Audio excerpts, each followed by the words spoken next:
তাছাড়া যদি আমরা সামনের দিকে আসি তাহলে 6.78 ইঞ্চির একটি ফুল এইচডি প্লাস রেজুলেশনের কার্ভ অ্যামোলেড ডিসপ্লে পাচ্ছেন, 144 হার্টজের রিফ্রেশ রেট রয়েছে। আর এটা কিন্তু অ্যাকচুয়াল কার্ভ। আপনারা হট 60 প্রো প্লাস অথবা স্পার্ক 40 প্রো প্লাস যেই ফোনগুলো দেখতে পান সেগুলো কিন্তু অনেক কম কার্ভ করে ফেলেছে তারা, মানে কার্ভ তারা বলে কিন্তু আসলে অতটা কার্ভ না। কিন্তু এই ফোনটা অলমোস্ট ফুললি কার্ভ পাচ্ছেন আপনারা, 3D কার্ভ যাকে বলে, মোটামুটি ভালোই কার্ভ করেছে এটা। সো এটা অনেকের জন্য ভালো যারা কার্ভ পছন্দ করেন, বাট যদি আবার হাত থেকে পড়ে টরে যায় প্রোটেকশনে কিন্তু এই ধরনের যে বেশি কার্ভের ফোনগুলো আছে সেগুলো ল্যাগ করে। কিন্তু 6.78 ইঞ্চির যে ডিসপ্লে তারা ব্যবহার করছে অ্যামোলেড, সেইটা কিন্তু দুর্দান্ত ডিসপ্লে। আমি অনেক কন্টেন্ট ওয়াচ করেছি অ্যান্ড কার্ভ ডিসপ্লেতে গেম টেম করেও মজা পাচ্ছিলাম। ইভেন আমি বেশ কিছু কন্টেন্ট ওয়াচিং এক্সপিরিয়েন্স আপনাদের সাথে শেয়ার করছি, আপনারা দেখেন এন্ড ডিসাইড করেন যে এটার ওভারঅল ডিসপ্লের কোয়ালিটি আপনাদের কাছে কেমন লেগেছে। ডিসপ্লেতে যেহেতু আসলাম সো আমরা ইউআই ওএস নিয়ে কথা বলতে পারি।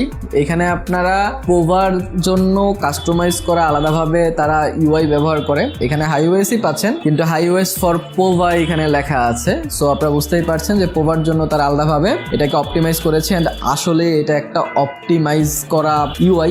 হাইওয়েস এর সাথে যদি আপনারা কম্পেয়ার করেন তাদের নর্মাল ডিভাইসগুলো এন্ড এইটার সাথে, তাহলে আপনারা অনেক তফাৎ দেখতে পাবেন। প্রথমত টাইকনে তো চেঞ্জ রয়েছে, তার সাথে overall experience, smoothness and app opening closing এরও যে এক্সপিরিয়েন্স সেটাও কিন্তু অনেক স্মুথ আর অনেক দুর্দান্ত পোভার জন্য এই ইউআইতে। তাছাড়া out of the box Android 15 launch করেছে তারা, এটা একটা ভালো ব্যাপার আমি বলবো না এখন, কারণ 2026 চলে আসছে অলমোস্ট, এখন অন্তত 16 শিফট করা উচিত নতুন যে ফোনগুলো আসতেছে আর কি মার্কেটে। তাছাড়া ফোনটাতে IP64 পাচ্ছেন, 33,000 টাকায় IP68 অথবা IP69 তারা দিতে পারতো, বাট এখানে IP64 পাচ্ছেন। কিছু তো আপনাদের এখানে কস্ট কাটিং তারা করেছে বিকজ অফ এখানে তারা প্রসেসরটা ভালো দিছে, যার কারণে এই দিক থেকে তাদের কস্ট কাট করতে হয়েছে। তাছাড়া ফোনটাতে 5G পেয়ে যাচ্ছেন স্বাভাবিকভাবে, যদি 5G বাংলাদেশে আসে, আদৌ আসবে কিনা শিওর না, বাট যদি আসে তাহলে এই ফোনটাতে আপনারা 5G ইউজ করতে পারবেন। আর IP64 এর জন্য হালকা পাতলা পানিতে এটা সার্ভাইভ করে যাবে, বৃষ্টির পানি বলেন বা ছিটাফোটা বলেন, বাট ডিরেক্টলি আপনারা ডুবায়েন না, সেক্ষেত্রে পানি ঢোকার চান্সেস কিন্তু আছে এটাতে।